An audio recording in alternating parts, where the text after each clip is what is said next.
ਕਿਹੜਾ ਚੱਲਣ ਡਈ ਹੈ ਕਿ ਬੰਦੇ ਨੂੰ ਇਹ ਤਾਂ ਹੋਏਗਾ ਸਹੀ ਹੈ।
कॉल ये चल रही है कॉल। हाँ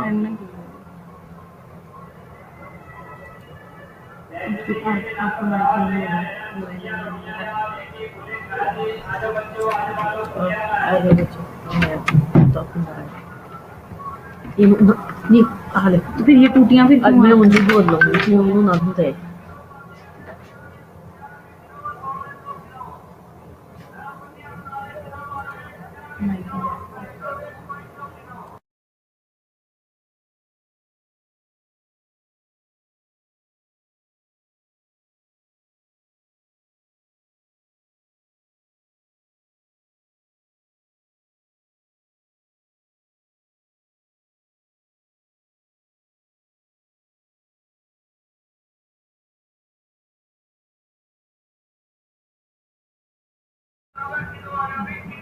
अस्सलाम वालेकुम स्टूडेंट्स, मेरी आवाज़ आ रही है आप लोगों को?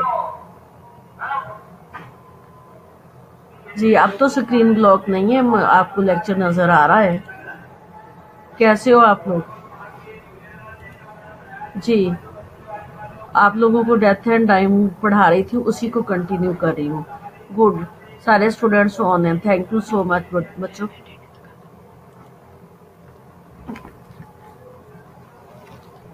कोई और रजिस्टर ले आता जी बेटा, जो मैं पढ़ा रही थी वो उसी को कंटिन्यू कर रही हूँ आज, ठीक है जी। मैं आप लोगों को बताती चलूँ कि मेरा जो लेक्चर था वो ये लास्ट लेक्चर है, आज ख़त्म हो जाएगा इंशाल्लाह। आज नहीं तो कल तक ख़त्म हो जाएगा। बट बेटा ये जो ना आप लोगों की रिवीजन चलेगी पहले की तरह, जिस तरह मैं क्वेश्चनिंग करती थी ना, इसी तरह क्वेश्चनिंग किया करूँगी तो आप लोग आंसर दिया करोगे, ठीक है। अब रिवीजन के लिए आप लोग मुझे डेली एक यूनिट बता दिया करना कि कौन सा आप लोगों ने तैयार करना, ठीक है। हाँ मैं बिल्कुल ठीक हूँ, अल्लाह का शुक्र है, मेरी तबीयत ठीक है। बट मेरा कोरोना पॉजिटिव आ गया है बच्चों।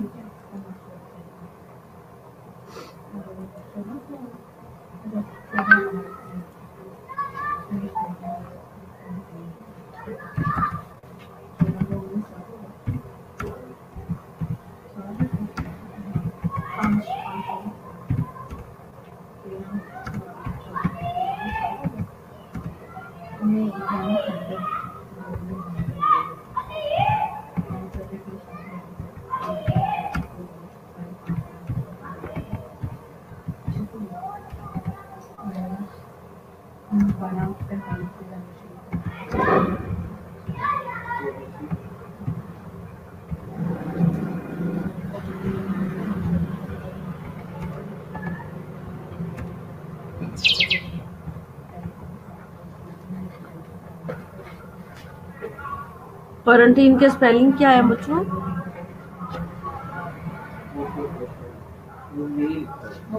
पर रख लो मम्मी। हाँ ले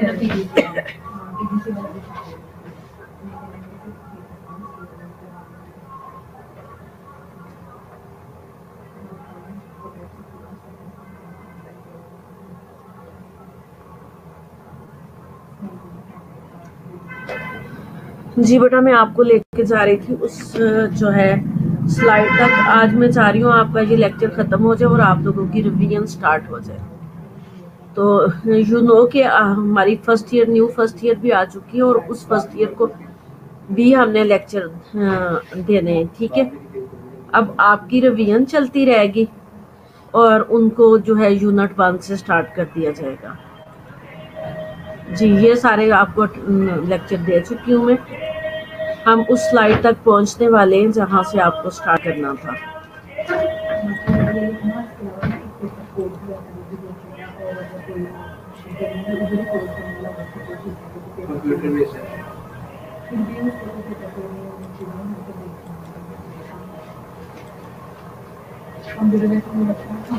जी यहाँ से जी मैंने पढ़ाना था कि typical physical symptoms of grief क्या होते हैं। टिपिकल सिम्टम जो है ग्रीफ के, difficulty going to sleep. Grief person वो वाला पर्सन है जिसका लॉस हुआ है, ठीक है। लॉस किसी किस्म का भी, वो सारी टाइप्स में बता चुकी हूँ। तो उसको स्लीप नहीं ले पा रहा होता, या walking in the middle of the night, या नाइट के टाइम ज़ाहिर है उसको नींद नहीं आ रही तो वो middle of the night walking here and there कर रहा होता है। वेट लॉस और गेन हो जाता है बिकॉज अंडर और ओवर ईटिंग करते हैं वो लोग। अंडर ईटिंग करेंगे तो वेट लॉस होगा और अगर ओवर ईटिंग करेंगे तो वेट गेन होगा। जी yes Nima, quarantine, thank you so much for correction of my spelling. Low energy और फटीग और हेडेक, चेस्ट पेन और रेसिंग हार्ट, ये सारी चीज़ें जो है वो sign symptoms of the grieving person होंगे। अपसेट स्टमक और digestive problem and hair loss, वो ये टिपिकली सिम्टम्स जो है किसी इंडिविजुअल के नहीं होते, ये पर्सन टू पर्सन वेरी कर रहे होते हैं sign symptoms. Verbalisation of the loss, और ये लॉस का वर्बलाइजेशन कई लोग बता रहे होते हैं कि मेरे साथ ये हुआ, और कोई लोग ये चीज़ नहीं बता रहे होते। क्राइंग, कई लोग जो है क्राई भी कर रहे होते हैं। स्लीप डिस्टर्बेंस हो रहा होता है। Loss of appetite, difficulty so many difficulties आ जाती हैं। Difficulty in swallowing, difficulty in जो है normal functioning and difficulty in जो है स्लीपिंग, और कंसंट्रेटिंग, वो कंसंट्रेट नहीं कर रहे होते टिपिकल वर्ड पे।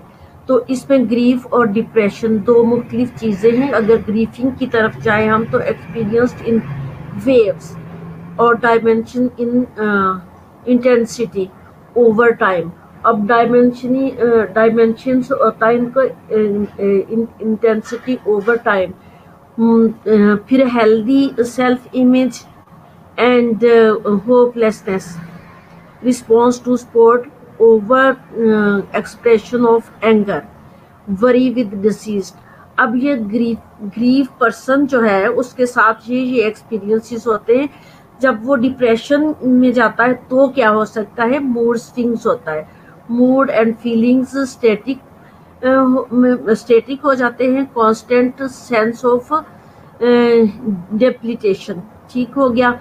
और उनकी जो सेंस है वो कांस्टेंट रहती है। डिप्रेशन की तरफ के जो भी काम करना है वो कांस्टेंट रहते हैं उसमें, ठीक हो गया। Sense of worthlessness and disturb, ठीक है। वर्थलेसनेस अपने आप को समझते हैं, और डिस्टर्ब सेल्फ इमेज उनका डिस्टर्ब हो जाता है। जैसे रूटीन में हम जो है अपने आप की एक इमेज बनाते हैं कि मैंने इस तरह से करना है, तो उनका डिप्रेशन में वो सेल्फ इमेज जो है वो डिस्टर्ब हो जाता है। परवेसिव होपलेसनेस, वो नॉर्मली होपलेस हो जाते हैं तो उनको जो है होपलेसनेस की तरफ लाना पड़ता है काउंसलिंग करके। अनरिप्रेजेंटेटिव,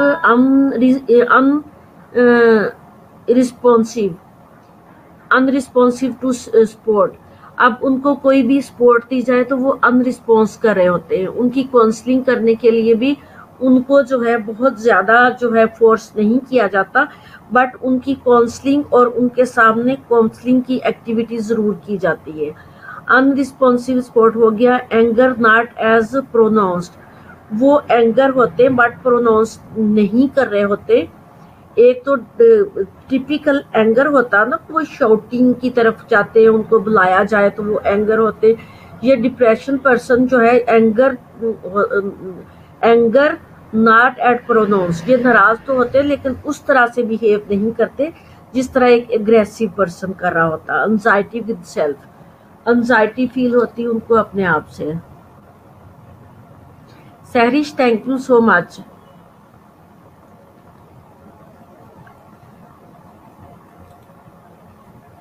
जी, there are many ways people who are grieving can help themselves.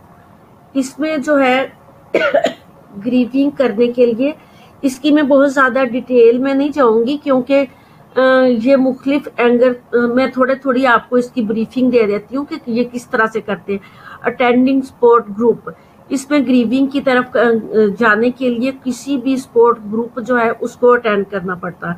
अब स्पोर्ट ग्रुप जो है वो मुख्तलिफ हो सकते हैं, उसमें अपना फैमिली का ग्रुप भी हो सकता है, किसी इंस्टीट्यूशन का ग्रुप भी हो सकता है, किसी डॉक्टर्स का ग्रुप भी हो सकता है। तो वो ग्रुप को ज्वाइन करना और अटेंड करना अपने आप को ग्रीफिंग की तरफ, नॉर्मल की तरफ लेके जाना होता है। तो इसमें according to situation, according to need, उस तरह का ग्रुप जो है स्पोर्ट पर्सन जो है वो चूज करना होता है। या फिर अगर नर्स उनके साथ अटैच है, डॉक्टर अटैच है, तो वो उसी स्पोर्ट ग्रुप के पास आपको भेजेगी जिस तरह की सिचुएशन होगी पेशेंट की। थेरापी विद साइकोलॉजिस्ट और other licensed mental health professional, और जो थेरापिस्ट हैं उनके पास या लाइसेंस्ड मेंटल हेल्थ के जो प्रोफेशनल डॉक्टर हैं या मेंटल हेल्थ में जिसने मास्टर किया या एक्सपीरियंस्ड है, वो हॉस्पिटल में क्लिनिकल एरिया में काम करे, ऐसे लोगों के पास जो है वो रेफर किया जाता है। उन लोगों को वो जो एंगर होते हैं, अग्रेसिव हो जाते हैं, डिप्रेशन में चले जाते हैं। ठीक हो गया।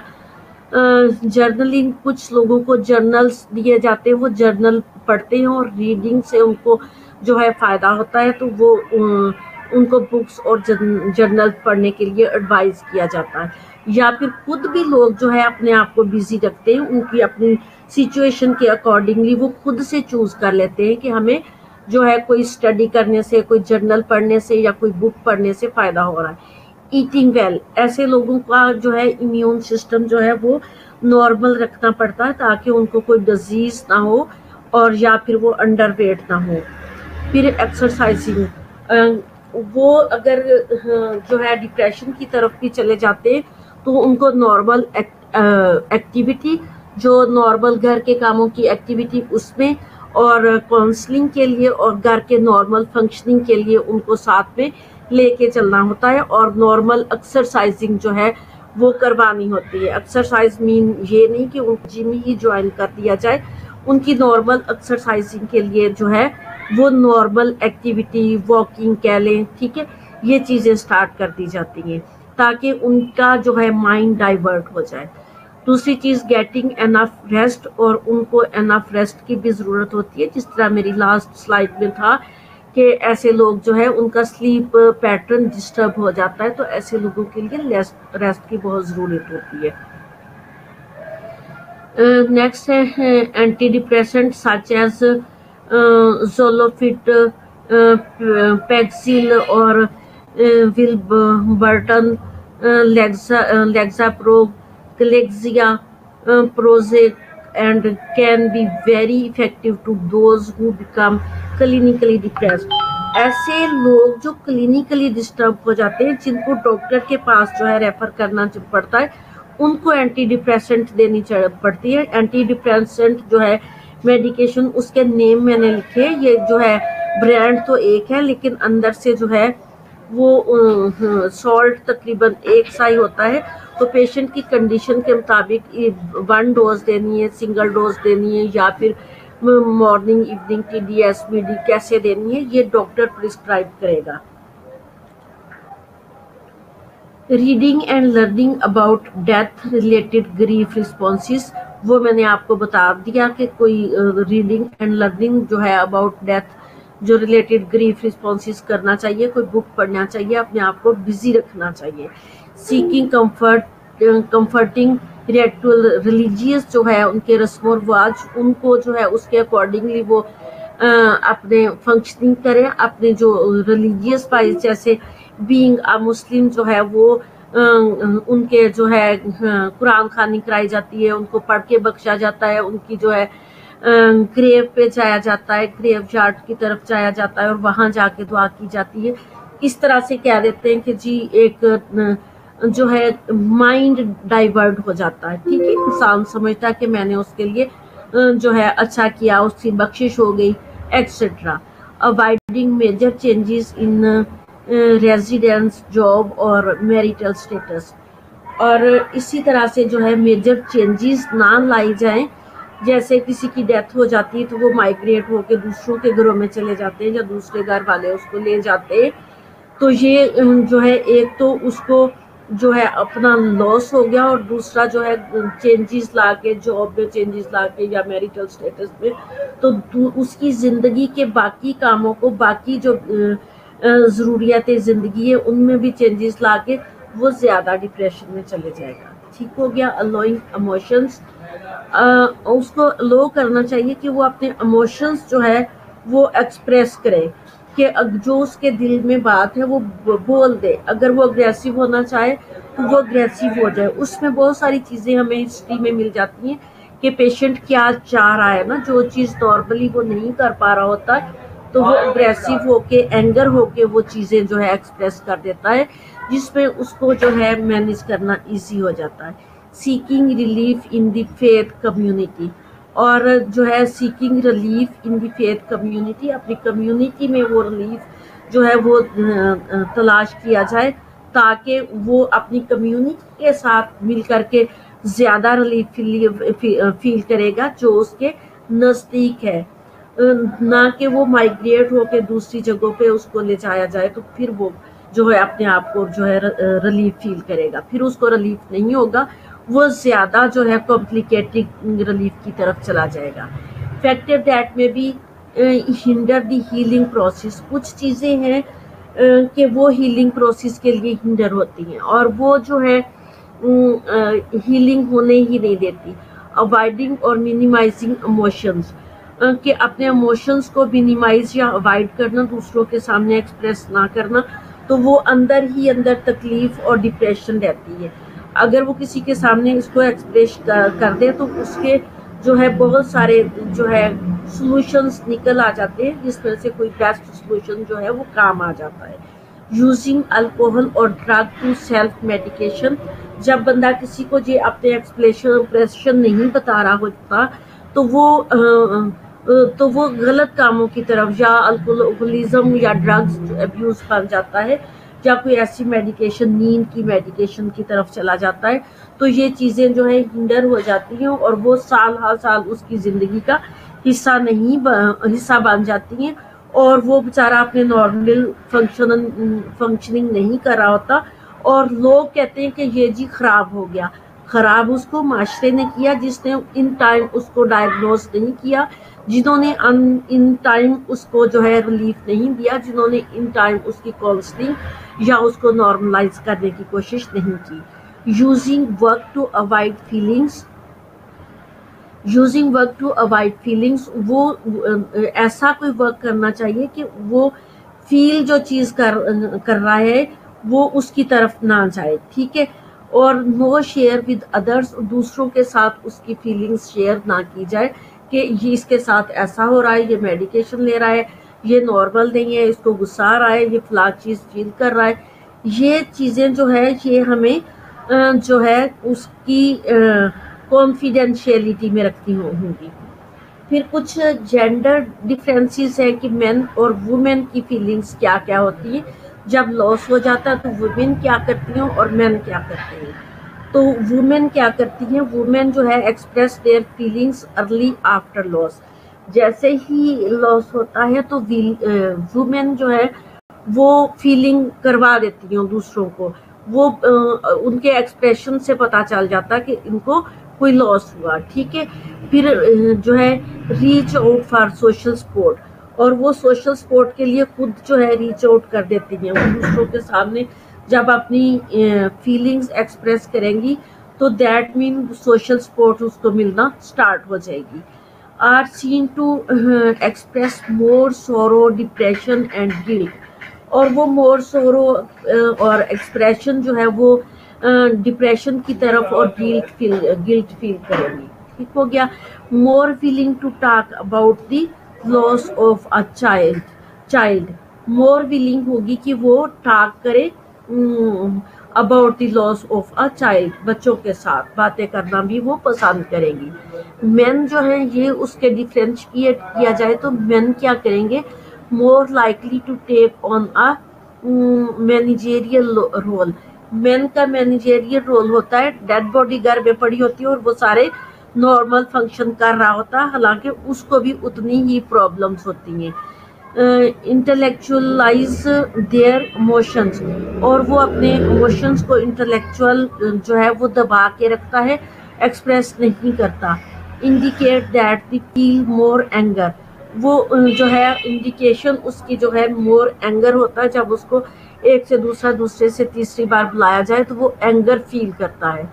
यूज डिनाइल मोर, और वो डिनाई करता है। अगर उसे कहा जाए कि ये ऐसे हो गया तो वो बहुत देर तक जो है इन चीज़ों को डिनाई करता रहता है, वो एडमिट नहीं करता कि उसका लॉस हुआ है। मोर प्राइवेट अबाउट ग्रीफ, वो अपने ग्रीफ को बहुत प्राइवेट रखता है, वो अपनी चीज़ें दूसरों के साथ शेयर नहीं कर रहा होता, वो अपने इमोशंस को जो है दूसरों के सामने एक्सप्लोर करने की कोशिश नहीं कर रहा होता, बट जो फीमेल्स हैं वो कर रही होती हैं।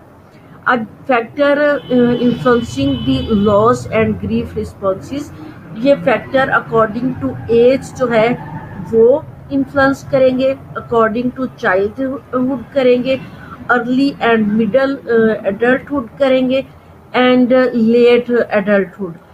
और सिग्निफिकेंस ऑफ द लॉस क्या होंगे, कल्चर होगा, और स्पिरिचुअल बिलीव्स होंगे, जेंडर होंगे, और socio economical status.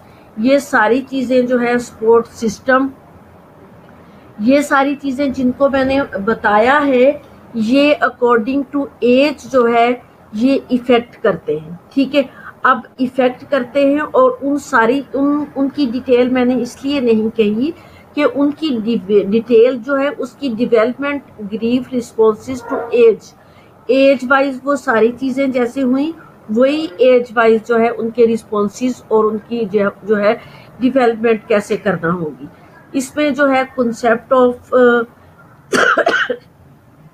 Death seen as a reversible जो है grief responses ages 2 to 4 years जो है वो रिवर्स कर जाते हैं फौरन ग्रीफ रिस्पॉन्स में। Intensive response but brief, very present oriented, most aware of changes in pattern of care, asking question repeatedly। ऐसे बच्चे जो है इनको इंटेंसिव रिस्पॉन्सेस की ज़रूरत होती है, और ये वेरी प्रेजेंट ओरिएंटेड होते हैं। ये इनको बहुत ही ज़्यादा जानने की ज़रूरत होती है कि हुआ क्या है। Most aware of changes in pattern of care, ऐसे बच्चे जो है उनके पैटर्न ऑफ केयर में चेंजेस आती हैं। और asking question of repeatedly questioning कर रहे होते हैं कि मम्मा कहाँ गई, पापा कहाँ गए, या जो भी उनका जो है करीबी जिसकी भी डेथ हुई है वो उसके लिए मुख्तलिफ किस्म के क्वेश्चनिंग कर रहे होते हैं ऐसे बच्चे। बट इनका जो है ग्रीफिंग रिस्पॉन्स जो है वो नॉर्मल की तरफ बहुत जल्दी आ जाता है, क्योंकि इनको अभी सेंस नहीं होती। जी बेटा, मैं आज ही स्लाइड शेयर कर देती हूँ आप लोगों के साथ, ठीक है। और दूसरा जो है डेवलपमेंट ग्रीफ रिस्पॉन्सेस जो हैं डेवलपमेंट ग्रीफ रिस्पॉन्सेस में एजेस 4 to 7 ईयर्स के जो बच्चे होते हैं वो कंसेप्ट ऑफ डेथ, उनको कंसेप्ट ऑफ डेथ होता है. Death still seen as reversible feeling और of responsibility because of wishes and thoughts. अब ये बच्चे रिस्पॉन्सिबिलिटी फील करते हैं और उनको ये भी रिवर्सिबल की तरफ चले जाते हैं. इनको पता होता है कि डेथ हुई है, ठीक है. और छोटे बच्चे जो 2 से 4 ईयर्स के, उनको डेथ का पता नहीं होता, वो क्वेश्चनिंग कर रहे होते हैं. इसमें ग्रीफिंग रिस्पॉन्स क्या होगा? मोर वर्बलाइजेशन. ये भी मोर वर्बलाइजेशन होंगे, बातें ज्यादा करेंगे, क्वेश्चनिंग ज्यादा करेंगे. Great concern with process, how, why, और इस तरह के वो क्वेश्चनिंग करेंगे बार बार कि ये ऐसे क्यों हुआ, अब क्या होगा, कैसे होगा. मे एक्ट एज दो नथिंग हैज हैपेंड. लेकिन उनको ये नहीं पता होता कि अब क्या करना है, अब क्या हैपन हो सकता है, नेक्स्ट क्या हो सकता है. General distress and confusion. ये इस तरह के बच्चे कंफ्यूजन में होते हैं, बट उनको कंसेप्ट होता है कि डेथ हो चुकी है, कोई उनका जो है लव्ड वन जो है वो अब दुनिया में नहीं है. फिर डेवलपमेंटल जो है ग्रीफ रिस्पॉन्सेस 7 to 11 ईयर्स. अब 7 to 11 years concept of death still wanting to see death as reversible but beginning to see it as final. Death seen as punishment. अब ऐसे बच्चों को जो 7 से 11 ईयर्स के होते हैं उनको जो है पता होता है और रिवर्सेबल की तरफ वो आते हैं, बट वो डेथ को एक पनिश समझते हैं. 4 ईयर्स के बच्चे या 7 ईयर्स के बच्चे जो हैं उनको जो है इतना जो है पनिश नहीं लगी थी. इस तरह के 11 ईयर्स के बच्चों को हर चीज की समझ होती है, तो वो ऐसी चीजों को पनिश समझते हैं. जब दूसरे उनकी परवरिश कर रहे होते हैं, दूसरे उनको खाने पीने के लिए दे रहे होते हैं, दूसरे उनकी लुक आफ्टर करते हैं, या उनकी स्कूल चेंज करते हैं, या उनके हाउस चेंज करते हैं, या फिर उनके रिलेटिव्स चेंज होते हैं, तो ये चीजें उनके लिए एक पनिश लग रही होती उन बच्चों को. फिर ग्रीफ रिस्पॉन्सेस इनके क्या होंगे? स्पेसिफिक क्वेश्चन करेंगे. दूसरे तो हर चीज का क्वेश्चन कर रहे थे, लेकिन ऐसे बच्चे स्पेसिफिक क्वेश्चन करेंगे. Desire for complete detail. उनको कंप्लीट डिटेल चाहिए होगी. छोटे बच्चों को तो ये भी कहा जाता है जी वो काम पे चले गए, वो परसों आ जाएंगे, वो बाहर चले गए, वगैरह वगैरह. बट ऐसे बच्चों को इस चीज का कंप्लीट पता होता है और वो कंप्लीट डिटेल मांगेंगे क्वेश्चन की, ठीक है. What is the right way to respond. अब उनको देखना होगा कि उनको राइट वे टू रिस्पॉन्ड कौन सा देना. गलत चीजें ऐसे बच्चों को नहीं बतानी कि वो जो है बाहर चले गए, साल के बाद आ जाएंगे, या काम से गए, ऐसी चीजें इन बच्चों के साथ नहीं करना होंगी. Starting to have ability to mourn and understand mourning. अब जो है इनको मोर नॉर्मलाइज लाने के लिए जो है वो starting to ability to more normal करने के लिए एक एबिलिटी पर्सन की जरूरत होगी टू अंडरस्टैंडिंग मॉर्निंग. तो कि वो उस बच्चे को अंडरस्टैंड करते हुए मॉर्निंग नॉर्मलाइज की तरफ लाए, और उस बच्चे के लिए वही किया जाए जो उसके लिए बेटर होगा. फजूलियात में उसके स्कूल चेंज ना किया जाए, रिलेटिव उसको माइग्रेट ना करें. ऐसे बच्चों को रिलेटिव अगर 2 या 3 बहन भाई हैं तो उनको एक दूसरे से अलहदा ना करें. ये चीजें उसकी मॉर्निंग के लिए, उसको नॉर्मल करने के लिए सोच समझ कर करना पड़ती है. अदरवाइज इस एज में बच्चे जो है वो उनको सपोर्ट सिस्टम नॉर्मल नहीं मिले तो उनका फ्यूचर जो है समझे कि वो खराब हो जाता है. जी बेटा 49 मिनट हो गए. हम 11 ईयर से 18 ईयर से कल नेक्स्ट आगे चलेंगे. अभी मैं आप लोगों की अटेंडेंस ले लूँ, ठीक है. मैं आप लोगों की अटेंडेंस ले ली हूँ, मैं आपको मैसेज भी कर देती हूँ.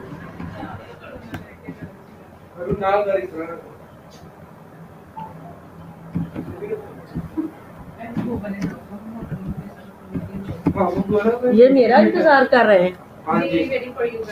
अरुण तो ले अटेंडेंस. ओके हाँ कर देगी जी. स्क्रीनशॉट ले देना. ये जाने के लिए खड़े हैं. जी आप इनसे मिलें, मैं खोल के लेती हूँ अच्छे हैं। और आगे फिर उसको रेड कुक करेगी।